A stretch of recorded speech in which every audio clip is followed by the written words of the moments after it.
LA This Week. The city of LA ramps up its anti-domestic violence efforts after new money from the Department of Justice. The story next. I'm Anna Marcos. A walk with the mayor and free school supplies to some of the fun at Walk to School Day. That's coming up. No bike? No problem. LA Metro's bike share program arrives in Venice Beach, California to help close that first mile, last mile gap for commuters. And you get your exercise in too. I'm Gil Reyes with the story next.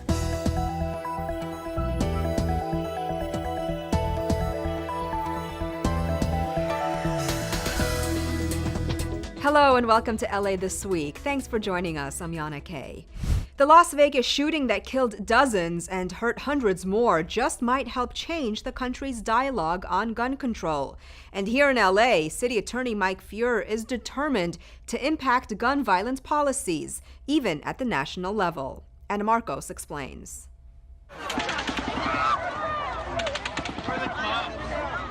Gun violence has taken center stage in the wake of the deadly Vegas shooting that killed 59 people and injured 527 others. When it was over, 1,600 rounds of ammunition had been pumped into the victims. We are doing everything we can here in Los Angeles to abate gun crime. City Attorney Mike Feuer is taking on gun control both at the local and national level. Locally, his office is prosecuting the dad of a 10-year-old boy for storing a loaded shotgun in his closet after a scary incident involving his son. The 10-year-old in whose house that shotgun was located went to school and said to a friend, I'm going to shoot people. Luckily, the friend reported the incident at school. You may have averted a disaster. Could have, yes. Feuer says a few national anti-gun policies could make a huge difference in curbing gun violence, especially in a country that sees 19 kids a day get shot. In terms of abating the major causes of gun violence, first, I think universal background checks need to happen. Among those who should not pass a background check, Feuer says, those with an acute mental illness, violence misdemeanors, temporary restraining orders, or a record of domestic violence. You know, the spouse in the situation, 500% more likely to get killed if there's a gun in that equation. Feuer wants to ban bump stocks, the device used in the Las Vegas massacre that allowed rapid-fire shooting, and he wants limits on the number of guns owners can buy. To get more clout, he's now forming a group, National Prosecutors Against Gun Violence. His aim, to stop gun violence in its tracks far outside LA's borders. I'm Anna Marcos for LA This Week. Switching gears now as the city takes a stand against domestic violence. Close to $1 million is coming to LA to crack down on violence at home and other crimes against women. Gil Reyes has more from City Hall. Oh my God, Terry! You playing with me? LA Mayor Eric Garcetti has a message for the estimated 1 in 4 women who will fall victim to domestic violence in their lifetimes. His words also for men, they too fall victim. No one should live in fear. No one should live in fear where they live, where they work, and we need to make sure that every victim of domestic violence knows that we have resources to help them in their moment of greatest need. On this Domestic Violence Awareness Month, the mayor announces a $900,000 federal grant to further boost domestic violence efforts. That's money to train more LAPD officers and service providers, enhancing services by an expected 30%. Since taking office, the mayor has placed abuse response teams at every LAPD station and is expected to open 2 shelters this summer specifically for victims of human trafficking. The mayor joined by his wife, Amy Elaine Wakeland. We must also meet their long-term needs, their long-term shelter needs, their long-term medical needs, and we need to ensure that they have proper access to our systems of justice, even if that means walking with them the entire way through our judicial system. The Los Angeles Police Department says reported incidents of domestic violence are actually up over the past year. And though that may sound discouraging, the mayor says it could be a good thing since we want people to report the crime if it is in fact happening. No person who is a victim of a crime should be afraid to contact their law enforcement. Councilmember Nuri Martinez says immigrant communities may be afraid to come forward for fear of deportation. But the LAPD assures them deportations will not occur from reporting the crime. The LA City Attorney's Office says there's more people can do to stop the violence.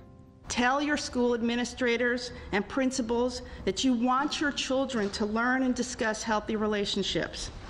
Tell your employer that you want to have a domestic violence workplace policy. And reach out to those who may need your help. At City Hall, I'm Gil Reyes for LA This Week. If you need help, call the National Domestic Violence Hotline. That's the number on your screen at 1-800-799-SAFE.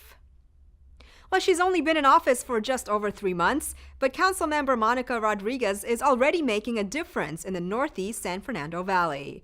Rasha Goel takes a look at her first 100 days. They were not dull by any means, but I think it was just a really great, strong start. Councilmember Monica Rodriguez is referring to her recently completed first 100 days in office, and she's feeling good about the accomplishments made in these first 3 months. Among some of our greatest successes, delivering a $25,000 contribution to our local Sylmar Independent Baseball League, our response, our coordinated response with the La Tuna fire.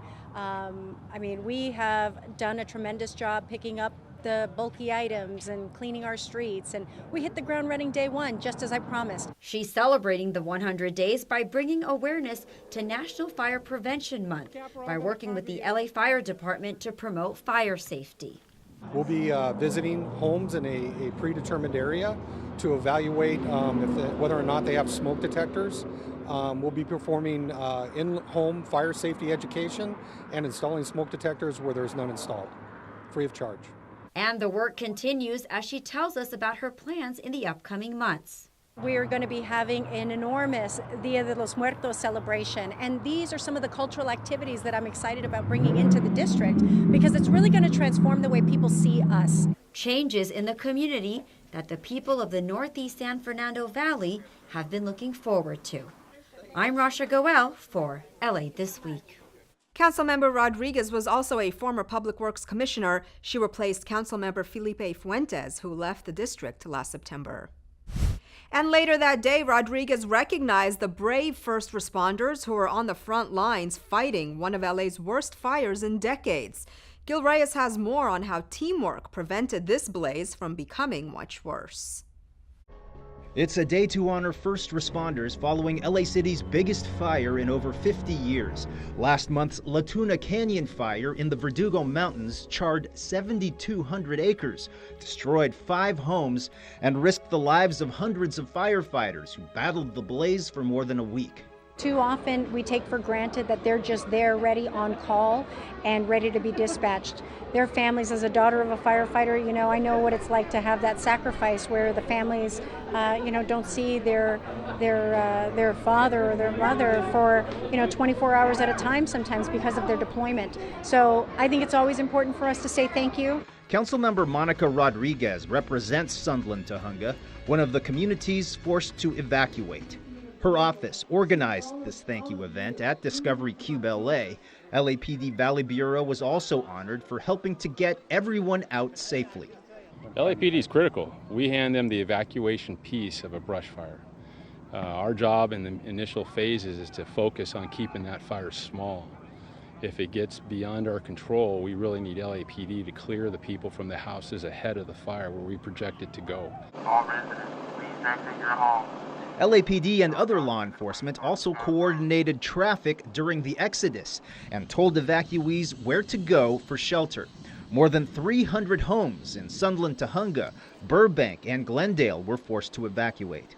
LAPD Deputy Chief John Sherman says he was moved by the level of cooperation. Frankly, being supported by our community, which doesn't always happen with the police officers. A lot of times we're in a situation where we're criticized or we're second guessed, and in this instance, the community is very happy that we were there helping them back in early September.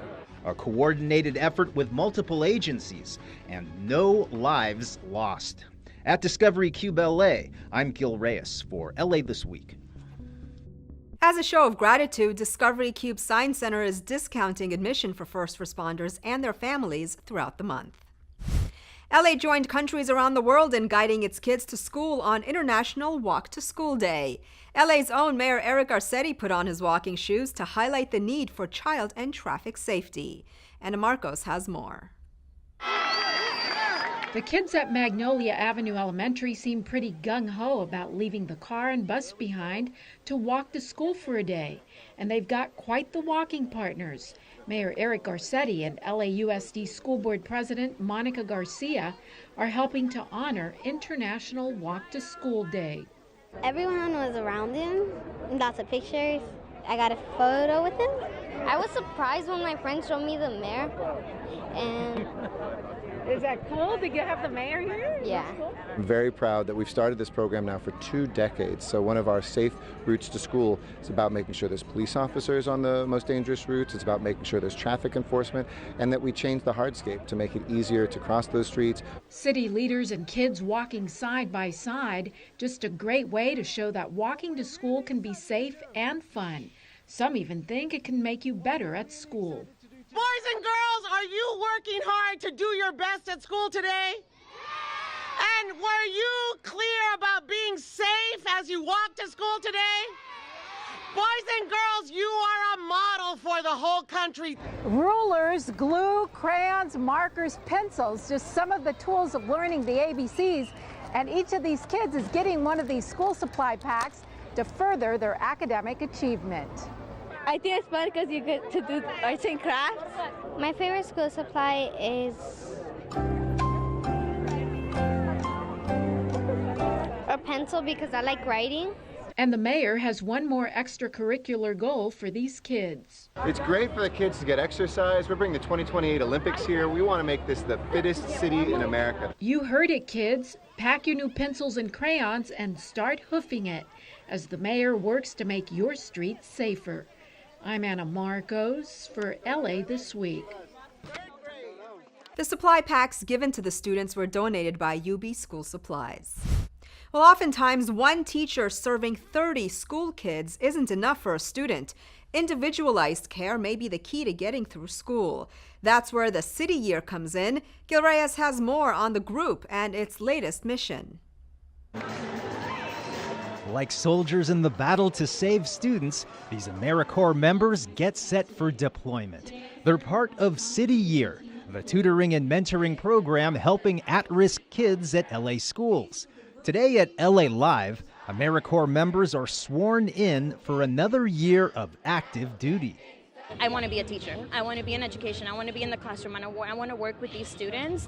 In 28 cities nationwide, more than 3,100 City Year AmeriCorps members go to schools to get kids pumped for college with one-on-one instruction. So that our AmeriCorps members can build relationships with the students, find out what's going on that's keeping them from getting on track, help them deal with that, and then get them back on track to graduate.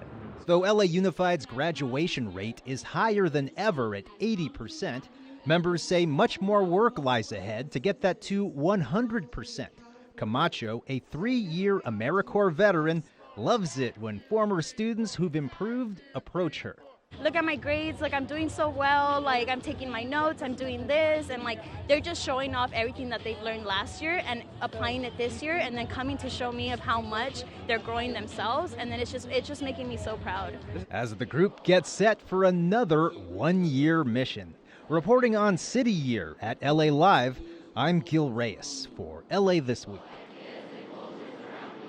Around 300 City Year AmeriCorps members serve LA Unified.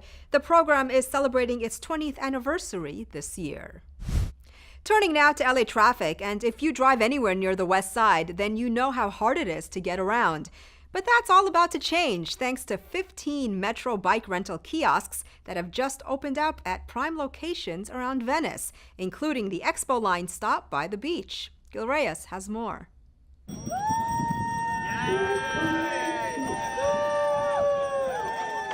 You can rent bikes at plenty of places in Venice, but these are the first to truly complement bus and rail commutes. Give it a chance. Bike share is a way to enjoy and see this beautiful beaches in a way you cannot from your car. We are in the epicenter of physical fitness in the United States, Venice Beach, California, home to Muscle Beach, and now home to LA Metro's bike share program. 15 kiosks available and 165 bikes available to rent. The epicenter of physical fitness, but also a really important place to make a first and last mile connection to the nearby Expo line. Venice Councilman and Metro Board member Mike Bonin referring to first mile, last mile. That is the distance between a commuter's transit stop and their final destination, like home or workplace. Oftentimes that distance is too far to walk, so they'll drive it, making the West Side's already soul-sucking traffic worse. So we came in a car, so we had to find somewhere to park, and then we had to walk from the car, and that's everybody's story in Los Angeles. So something like this, I think, could be a great benefit. Peter Quentin and Ellen Cox try out Metro Bike Share for a change. The good news, rental kiosks are conveniently located at downtown Santa Monica Expo Line Station, Abbott Kinney Shopping District, Muscle Beach, and several other popular Venice area destinations. And the bonus is you can rent a bike from one Venice Metro kiosk and return it at any other 24 hours a day. Fantastic idea. I mean, if everything is integrated like that, all the transport systems, I think it's a wonderful thing. Absolutely, cuts down traffic. It's environmentally beneficial. Folks are hungry in Los Angeles for a variety of different options and modes of transportation, and this helps address that. And you get your cardio in too, at the epicenter of the fitness craze, Venice Beach. I'm Gil Reyes for LA This Week. Now, this new Venice system should not be confused with the city of Santa Monica's Hulu system. They're not compatible.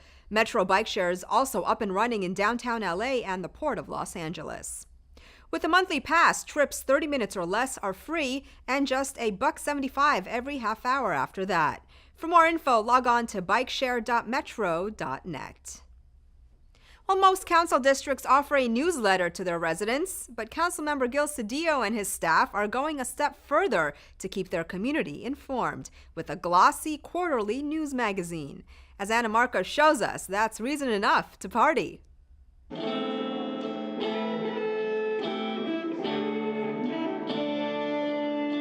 A little riff from Santana gets the party started. The reason for the celebration, the latest edition of the One Voice, Una Voz magazine, a state-of-the-art bilingual news magazine, the brainchild of Councilmember Gil Cedillo, his staff, and community members. Nothing like the smell of a fresh magazine, the paper, the ink coming off the press, hot off the press. The news magazine covers issues affecting Council District 1, from the environment, river cleanups, and public safety, to the area's unique art and culture scene. This is all about the residents of CD1 and other stories that are relevant to it. Now, politics do creep in. Immigration is a big issue in our district. Politics do creep in, but that's not the focus of the magazine. What is the focus? The community's residents and its artists. We feature the district and we feature the artists. So every cover, all 8 covers are either photos or artwork from our artists. After 8 issues, this quarterly news magazine has established itself as a unique and important voice for the people. I'm Anna Marcos for LA This Week. The community of Watts is notable for much more than just the 1965 LA riots. As Gil Reyes reports, there's also the arts and 2 of the longest-running multicultural festivals in the country.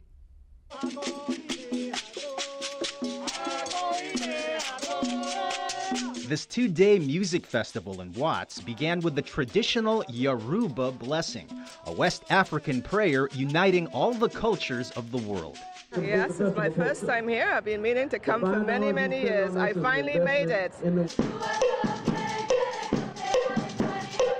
Tahitian dance group Ninosina Polynesia among the diverse acts at the 36th annual Watts Day of the Drum Festival, an international celebration of all things percussion presented by the Department of Cultural Affairs.